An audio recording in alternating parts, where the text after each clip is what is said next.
Welcome to Monarch's Leadership AICast, where we explore the latest in engineering, leadership, and technology insights.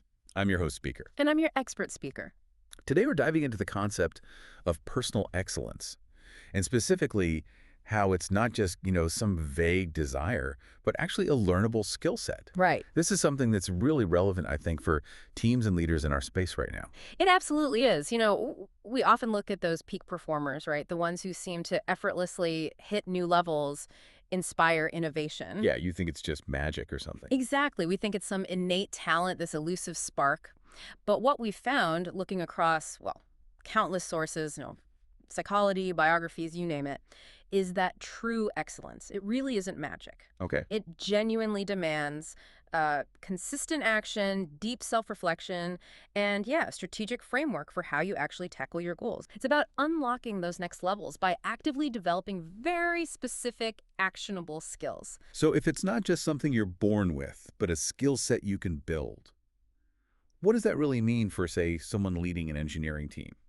Or maybe an individual contributor trying to level up? Can we actually train for greatness, like training for a marathon? That's a great way to put it, actually. Yeah. The core idea is that personal excellence moves beyond just vague inspiration. It's grounded in these practical, learnable skills that, yes, you can train for. Right.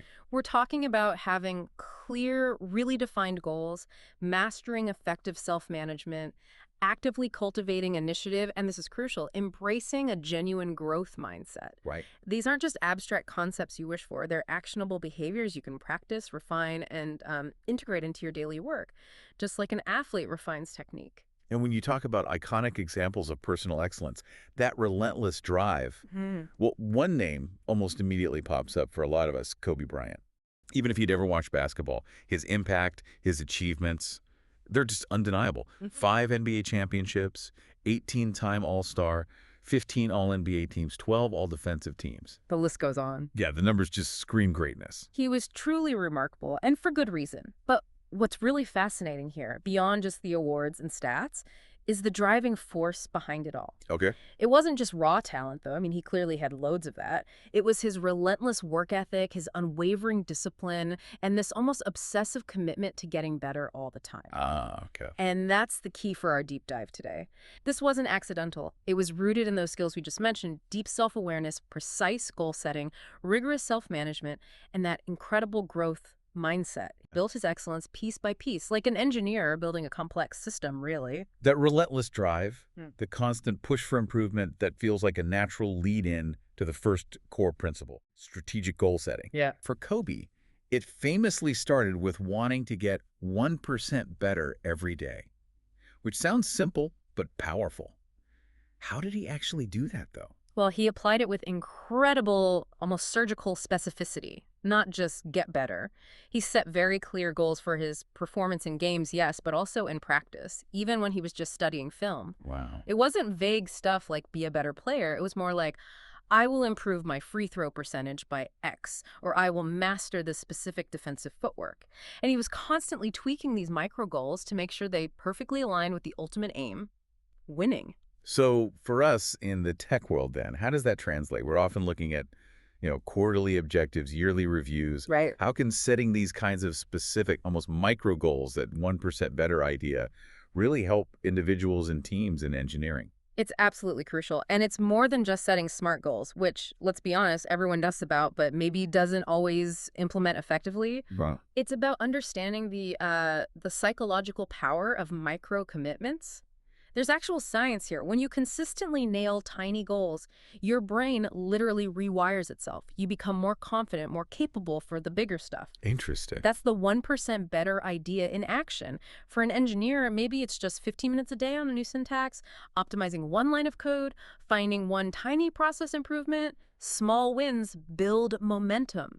They cut down that feeling of being overwhelmed. Yeah, I can see that. And like you said earlier, reflection is vital. You've got to ask, are these little goals actually moving me towards my bigger career aims? Or am I just, spinning my wheels? That constant check-in ensures your effort is compounding in the right direction. That makes total sense. Yeah. Okay, building on that consistency, Mm-hmm.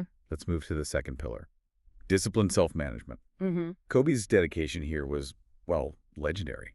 The stories about him getting up at 4 a.m. for multiple workouts before anyone else, Wow. it's mind-boggling. His routine was iconic, absolutely. Mm. But the deeper principle, I think, wasn't just about putting in more hours than everyone else, though he definitely did that. Right. It was about strategic prioritization and conserving his cognitive energy, protecting his capacity for deep work, for the really complex, high-leverage stuff. Okay, so like for an engineering lead, protecting time for architecture reviews or tough problem solving. Exactly. Not just getting pulled into every Slack notification. The secret isn't just doing more, it's budgeting and allocating your time and, crucially, your mental energy to the correct thing. You know that saying, if everything's important, then nothing is. Yeah, I know it well. It's so true. You have to know what actually moves the needle. That quote takes on serious weight for engineering leaders juggling bugs, features, team issues all the time. So in today's world, with so many distractions, how do you stop a structured routine becoming just rigid and inflexible? Does discipline ever get in the way of agility? That's a fantastic question and really critical. The hack here isn't just knowing what's important, but developing a system that maybe think of it as a cognitive firewall that deflects the urgent but non-essential stuff. Okay, a cognitive firewall. I like Yeah, that. it lets you focus on what truly matters. Structured routines don't have to mean rigidity. They give you a baseline of predictability that actually frees up mental energy, like an agile sprint, right? Hmm. You have structure, but you adapt within it. Mhm. So for leaders, maybe it's setting clear, deep work blocks, time for strategic thinking, maybe even deliberate no meeting days. It also helps fight decision fatigue, that mental drain from making endless choices all day. Ah, decision fatigue, yes. By automating or systemizing routine stuff, you save your best thinking for the big things: innovation, complex problems, developing your team. And that leads us pretty smoothly into pillar number 3. Right. Proactive initiative. What's fascinating with Kobe here is how proactive he was. He didn't just wait for chances to improve, he actively sought them out. Went to coaches, teammates, trainers, even former legends like Michael Jordan, just looking for ways to get better. It was relentless. Totally. And that's the parallel for us. In today's business environment, things change so fast. Just waiting for opportunities isn't enough anymore. To really improve, to stay ahead, you need initiative. So being vigilant, seeing problems coming. Exactly. Anticipating technical debt, maybe spotting looming project blockers, and then actually doing something about it. It can feel, a bit scary sometimes to speak up, offer a different perspective, challenge how things are done. Yeah, definitely. But it's an absolutely necessary skill for growth, for you personally and for the products you're building. So for our listeners who might feel that fear, that hesitation to step out of their comfort zone, what are some practical ways to actually take more initiative as engineers or leaders? It really starts small. Like next time you're in stand-up or a design review, instead of just listening, maybe try recommending a solution to a problem that's been mugging people. Hey. Or share a hunch you have about a potential bug. Add your unique perspective on a design choice. For leaders, maybe it's proactively flagging that technical debt before it bites you, or proposing a new architecture, or even just mentoring a junior engineer without being asked. But these actions can open up entirely new possibilities. They make you truly invaluable to your team. And what's more, the research backs this up. Proactive individuals consistently show higher career growth and job satisfaction. There's a direct link. That's powerful. Okay, our final pillar, and maybe one of the most crucial in this whole deep dive, cultivating a growth mindset. Absolutely key. Kobe clearly got that talent isn't fixed. It grows with hard work, with dedication. Some might even say his commitment was, well, obsessive.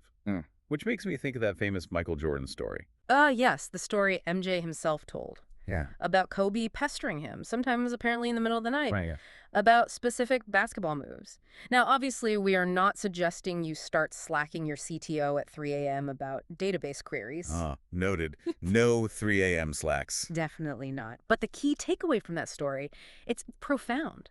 Kobe wasn't worried about how asking questions made him look. He wasn't worried about seeming less knowledgeable or not the expert. Right. He was purely focused on learning, on growing, on developing his skills. His ego took a back seat to his desire to improve, to understand every single nuance. That fearlessness about asking questions, but not needing to look perfect, that's incredibly rare, isn't it? It really is. So in the workplace, how does that translate? How can we foster that kind of growth mindset, especially around something sensitive like feedback? Because feedback can often feel like judgment. Yeah.